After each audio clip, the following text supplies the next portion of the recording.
iPhone 12 Pro Max features an all-new massive wide camera with an f1.6 aperture, a new sensor, and new system for optical image stabilization. What? What?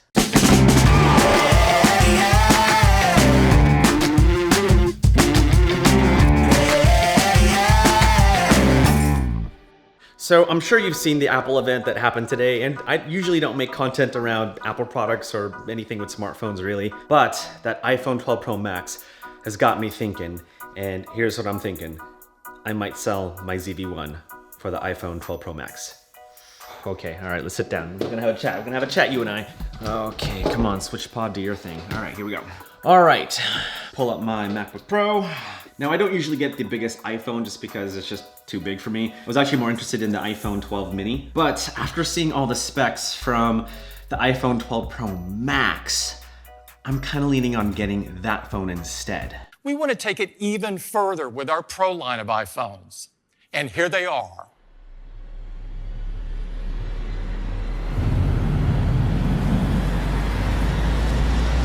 That video production, by the way, like, oh, so good. iPhone 12 Pro features our industry-leading Super Retina XDR displays. The only thing is like they just don't know what to do with their hands. It's like, Super Retina XDR displays. Gosh, where do I begin? Okay, well, let's just look at the specs that really got me interested in getting the 12 Pro Max. Now, I don't buy iPhones every single year. I still have the XR, and so I was getting the iPhone 12 this year because I kind of like skipping years. When I saw the mini, I was like, cool, sweet, that's gonna be my new iPhone. But then when the 12 Pro Max came up, oh man, just crazy tech in that camera. IBIS? There's freaking IBIS in an iPhone now, like an actual in-body image stabilizer. And from the presentation, it looked like it was a 2-axis image stabilization, which is crazy in a phone, come on. Looking at the camera specs of the iPhone 12 Pro, you got your ultra wide at f2.4, you got your wide angle lens at f1.6,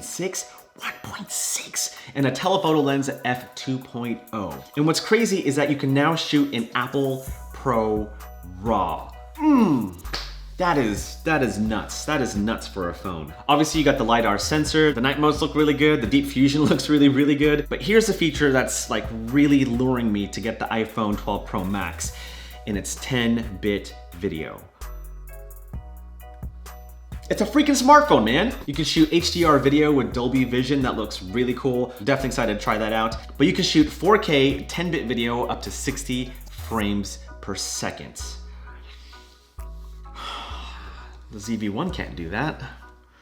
Oh boy, oh boy. There's just so many features and so much tech packed into the iPhone 12 Pro that it honestly makes me want to consider selling the Sony ZV-1 for the iPhone 12 Pro Max. That's crazy talk. Oh gosh, it just looks so pretty, so pretty. Oh, that Pacific blue, goodness. What's funny is I just got the Google Pixel 5. All right, so why? Why am I even thinking about selling my ZV-1 for an iPhone 12 Pro? Well, the reason why I got the ZV-1 was to use it as a backup camera, a B cam. And lately, I've been using the ZV-1 as a top-down camera for my product shots. And sometimes I'd use it to take thumbnails, but really it just sits on top of my shelf as a top-down camera. But I have a sneaky suspicion that the iPhone 12 Pro Max can do the same job. And if that's the case, if that's true, then it kind of makes the ZV-1, I wouldn't say useless, but I wouldn't use it as much. I guess it'd be useless. Now, not to say anything bad about the ZV-1, it is a fantastic camera, I freaking love it, but I've been minimizing my studio lately. I've been trying to sell gear that I don't really use, and I really hate the idea of just gear collecting dust and just not being used. I'd rather just sell the ZV-1 for a really good price so that someone can put it into good use. And it really is a great camera, and so, yeah, I think I might sell the ZV-1, like, today. I'm gonna miss you. Don't do crazy things like I do. Just don't. Well, let me know in the comments below if you are getting the new iPhone, and if so, which one? The mini, the normal one, the Pro, the Pro Max? And would you do something stupid and crazy like sell your camera and use a smartphone for your B cam? Oh gosh, don't. Why do I do these things? Anyway, thanks for watching, thanks for hanging out, and I'll see you in the next one. No, don't be sad. It's not you. It's not you. It's me. Well, it's kind of you. you don't shoot in 10-bit, so it's not my fault.